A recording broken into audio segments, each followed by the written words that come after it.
Hey guys, welcome back to my channel. আর এখন হচ্ছে সরস্বতী পুজোর বিসর্জন। আজ হচ্ছে সরস্বতী পুজোর বিসর্জন 5 তারিখে।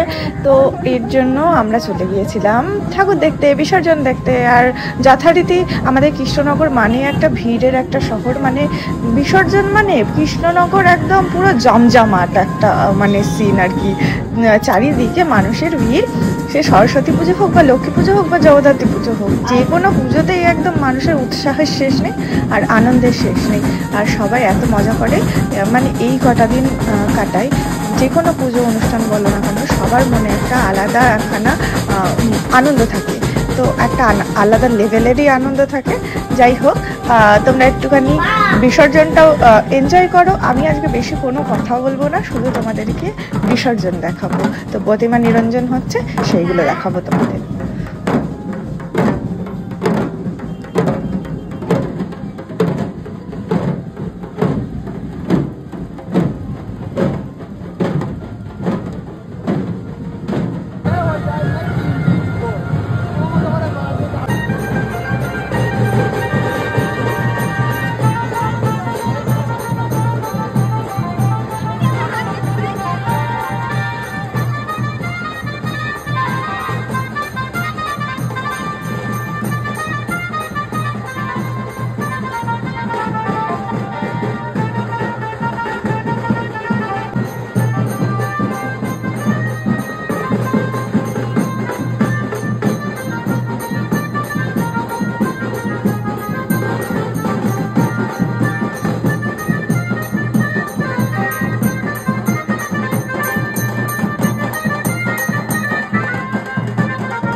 আর এই হচ্ছে আমার আজকের লুক। একদম একটা সাটল একটা মেকআপ করিয়ে নিই আমি বললে চলে, মানে ফাউন্ডেশন আমি মুখে দিইনি, মানে একদম নর্মালি।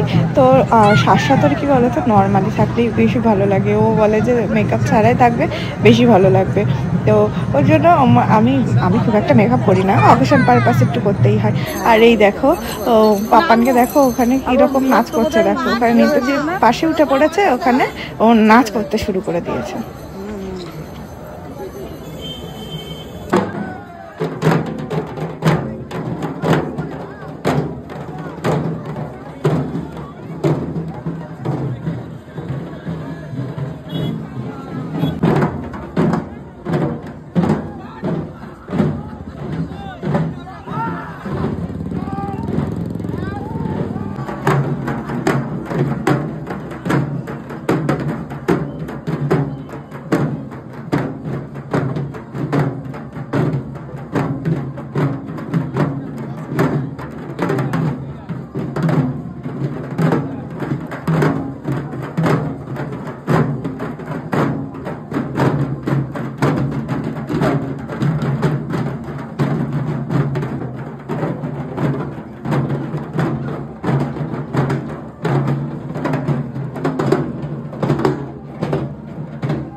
আর এখন আমরা এখানে দাঁড়িয়ে দাঁড়িয়ে অনেকক্ষণ ধরেই ঠাকুর বিসর্জন দেখছি। আর এখন বাজে কথা বললো তো, এখন বাজে 1:05 বাজে।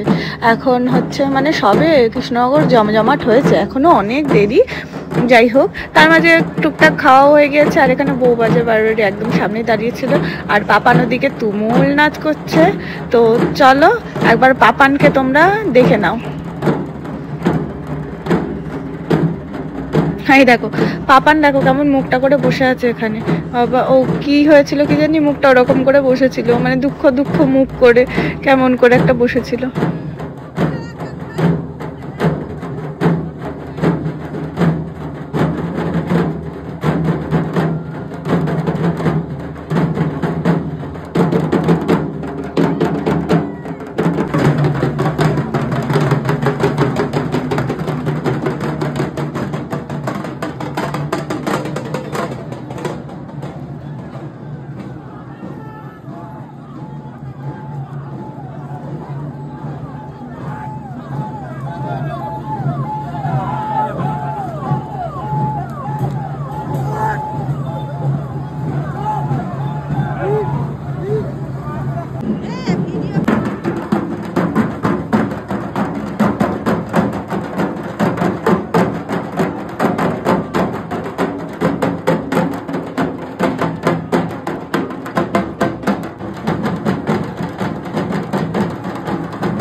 আর এই হচ্ছে আমাদের পাড়ার ঠাকুর আসছে নগেন্দ্রনগরে, আর ছাতিমা দেখো ভাইও গিয়েছে ঠাকুরের সঙ্গে। আর পাপান যাবে বলে তো খুব কান্নাকাটি করছিল, কিন্তু ওকে নিয়ে যাওয়া হয়নি।